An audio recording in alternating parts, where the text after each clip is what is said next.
Bishop Verrett Catholic School, New Jersey. Teresa waited for Sophia at the entrance to the lunchroom as promised, since it was her first day at a new school, and Sophia was the only one to show her any kindness earlier in the day. She figured it was worth waiting. Yeasty bread scented the air, reminding her of the lone piece of toast she'd had for breakfast.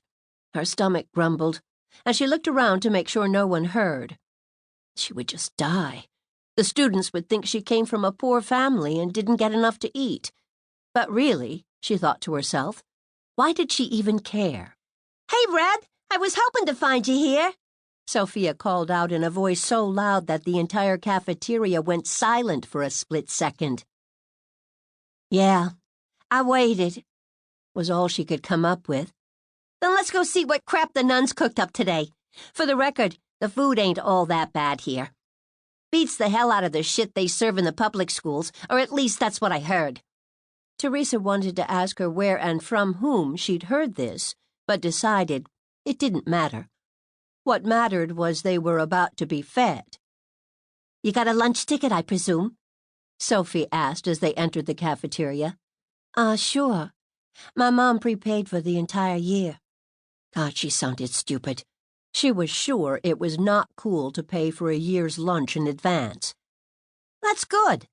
Bring your lunch when you don't like what's on the menu. Then you can sell your lunch ticket to the highest bidder for cigarette money." Sophie stopped and looked over her shoulder. In a none-too-quiet voice, she asked, "You do smoke, right?" Feeling her face turn as red as the Jell-O being served, she gave a quick nod and prayed Sophia would forget this one-sided conversation. They each took a pale green plastic tray from a large stack at the beginning of the lunch line. Forks, knives, and spoons were in metal bins next to the napkins. Teresa carefully chose a clean set of flatware and took 2 napkins, even though there was a handwritten sign taped to the napkin holder that read, "Take only 1." She was messy and didn't care. Tomorrow she would grab a few napkins from the house before she left. "You breaking rules already? I like that," Sophia said. "I do what I want when I want. Screw 'em." Sophia laughed. Teresa wanted to disappear, but no one else seemed to care that Sophia talked like a sailor, so she would go along with the others. Maybe Catholic school wasn't going to be that bad after all. "Sophia, you will report to my office the moment the lunch bell rings." A tall woman dressed in a full nun's habit smacked Sophia on the knuckles with a wooden ruler as she held out her lunch card to be punched. "For what?" Sophia challenged, and again, Teresa wanted to die right there on the spot. Maybe she would choke to death on the red Jell-O that had just been placed on her tray. The nun, whose name Teresa had yet to learn, took Sophia by the arm. "I can see you haven't changed much, young lady. That foul mouth of yours will land you in detention all year if you're not careful. We do not say screw 'em in this school. Do you understand, Miss DeLuca?" "Okay, but what should I say instead of screw 'em, Sister Mary Rose?" "Don't you dare," Teresa said before she could stop herself. Sophia turned to look at her. She grinned. "For you, I won't.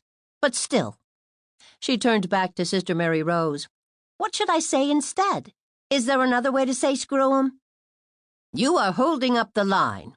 Remember, my office, young lady. Now move along." The nun gritted her teeth before taking her hole punch in hand and reaching for Teresa's lunch ticket. Teresa didn't know whether to follow this wild girl or if she should simply find some other plain, boring girls to have lunch with. She scanned the cafeteria and decided Sophia was her best bet.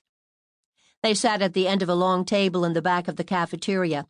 The orange plastic chairs looked new and out of place in the otherwise old lunchroom. Brick walls, which undoubtedly held secrets of sinners past, took up an entire side of the room, while across from it was another entire wall of windows with a view of the side of the church. Teresa wasn't sure if this was a good sign or not, but wouldn't worry about it just now.